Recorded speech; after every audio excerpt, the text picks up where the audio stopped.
Welcome, everybody, to today's Explainer. Today, we're mapping out the flight path. If you've ever looked up at a plane and wondered exactly what it takes to launch a fast-paced aviation career right after 12th grade, well, you are in exactly the right place. We're going to completely demystify the step-by-step process of becoming cabin crew in India, taking you from the ground all the way up to cruising altitude. But hey, before we get into the nitty-gritty steps, we really need to ask a vital question. Is becoming a cabin crew member just about hospitality? Rolling a cart down the aisle and looking glamorous? It's a super common perception, right? Mostly because they make it look so incredibly effortless. But that glamorous uniform, it actually hides a much, much more rigorous reality. Okay, let's dive right into this and shatter that biggest myth. The myth that this role is purely about service and hospitality. The actual reality, you are a safety-first professional. According to the strict rules from the DGCA, that's the Directorate General of Civil Aviation, cabin crew are essentially highly trained emergency management experts who just happen to serve you a meal while flying at 30,000 feet. So here's our flight manifest for today's Explainer. We're going to cover Number 1, the safety-first reality. Number 2, eligibility and medical requirements. Number 3, preparation, cost, and timeline. Number 4, the airline selection process. And finally, number 5, salary and career pathway. I promise you, we are covering the whole shebang so you can plan your career with zero guesswork. All right, let's move right into Section 1, the safety-first reality, more than just a smile. The second you put on that uniform and step onto the aircraft, you take on an immense responsibility. By definition, cabin crew are aviation professionals whose primary job is passenger safety and emergency handling, with onboard hospitality just built on top of that foundation. So the absolute crucial takeaway here is that when airlines and the DGCA are looking at you, they aren't just looking for a nice smile. They want someone who can handle a full emergency evacuation, put out an in-flight fire, deal with sudden decompression, and administer serious first aid. Safety literally always comes first. Okay, let's look at Section 2, eligibility and medical requirements. Think of this as your pre-flight checklist. Before you can even think about flying, there are some strict, non-negotiable baseline criteria you have to meet. Now, what's really fascinating here is the education piece. To apply as a fresher, usually between 18 and 27 years old, you only need to have passed your 12th grade exams. That's it.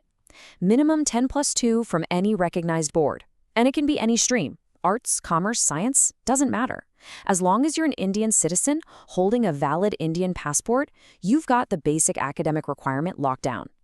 Physical metrics, though, that's where things get super specific. Let me explain the why behind these numbers.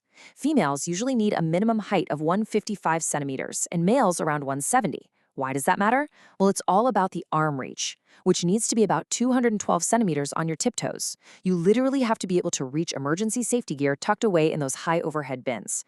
Plus, your weight needs to be proportionate to your height with a healthy BMI.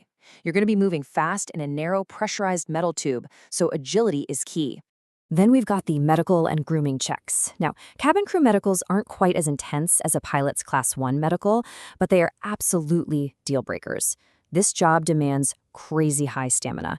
You're on your feet for long hours dealing with fatigue and weird time zones. So you need clear hearing, solid blood pressure, and just general good fitness with no major uncontrolled conditions. Grooming-wise, airlines demand a polished professional look. Clear skin, immaculate grooming, and definitely no visible tattoos or prominent facial piercings when you're in uniform. Let's transition right over to Section 3, preparation, cost, and timeline. Basically, how to plan your route. So let's talk practically about time and money. There are two main ways to do this. First, the self-prep route. This costs pretty much nothing and takes just 3 to 6 months. Then there's the private academy route, which can cost anywhere from 50,000 to well over 2 lakh rupees and takes 6 to 12 months. Listen, let me completely debunk a huge myth right here. You absolutely do not need to shell out for an expensive private institute to get hired. You can apply straight to the airlines after 12th grade. Sure, institutes can help polish your communication, but they are 100% optional. I actually really love this quote because it hits the nail right on the head. Cabin crew hiring in India is far less about degrees and far more about personality, confidence, communication, grooming, and composure under pressure. That's the secret sauce. Airlines hire for empathy and calm under pressure. Showing up with low energy or just reciting robotic, memorized answers, that is exactly how candidates face rejection.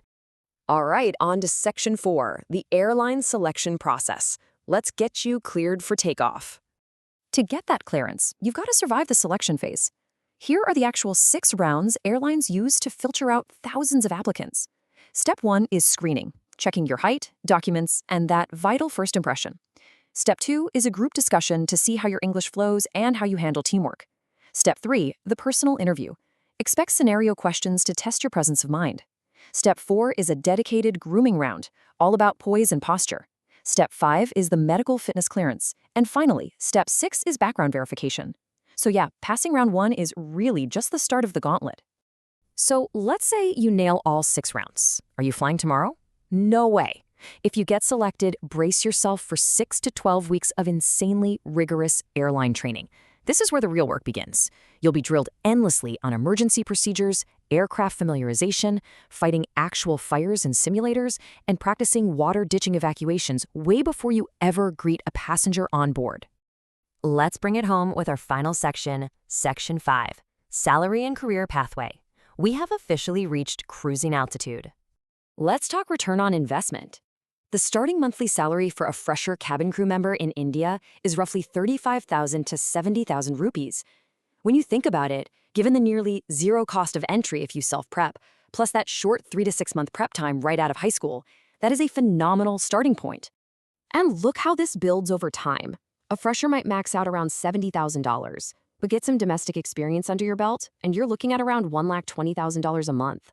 Step up to international routes or become a senior crew member, you could be pulling in over $250,000 a month. A lot of that is fueled by layover allowances and flight hours. And your actual day-to-day role evolves quite a bit too. You start at month 0 as a trainee, then hit active cabin crew in just a few months. Give it a few years, and you're stepping up to senior cabin crew or lead in-flight supervisor. Long-term, you can actually move right out of the aisle into corporate roles. Think base trainer, safety trainer, or in-flight management. You don't just stay a flight attendant forever. There is a really clear upward path. So there you have it. We've broken down the steps, the real costs, and that rigorous safety-first reality of the aviation world. The big question is, are you ready to master your communication, perfect your composure, and take to the skies? Start your self-prep journey today with top-entry airlines like Indigo, Air India, Akasa, or SpiceJet. The sky is literally the limit here. Thanks so much for hanging out and learning with me today, and I'll see you on the next explainer.